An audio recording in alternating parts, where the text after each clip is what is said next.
Maraming Korean novela fans ang na-excite sa pagsisimula ng #1 drama sa Korea this year na Moon Embracing the Sun. Tiyak na susubaybayan daw nila ang bawat tagpo ng historical fantasy drama. Makichika kay Katatibay.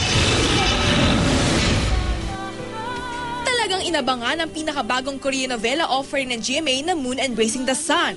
Bukod sa ito ang highest rated historical fantasy drama sa Korea ngayong taon. Nagwagi na ito bilang Best Drama sa MBC Baeksang Awards at ang lead actor naman na si Kim So-yoon ay Best Actor. Tungkol ito sa pag-iibigan ng isang hari at ng kanyang crown princess at ang mga magiging hamon sa kanilang pag-ibig. Kaya para sa K-pop wannabes tulad ng grupong Break Free, papanurin daw nila ito araw-araw. Sobra yung mga magagandang comments kasi, so okay na papalabas siya ngayon sa GMA, at least meron na naman bagong Korean novela. Ang ilang Korean novela lovers hindi na makapaghintay. Super ganda ng story kasi yung parang nakakaiyak siya, na nakaka-touch, na lahat talaga kikiligin ka. Tapos ang gwapo kasi ni Kim So-hyun. Ginawa niya ng twist yung historical drama. So parang naging mas exciting siyang panoorin ng mga tao.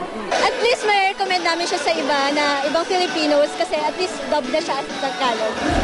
Ang mababarkadang Koreana na ito, kahit napanood na sa Korea, papanoorin nila muli dito sa bansa ang Moon Embracing the Sun. I know that Filipinos love Korean novelas regarding like ancestral environment, background, and if you love donging, you'll definitely love it.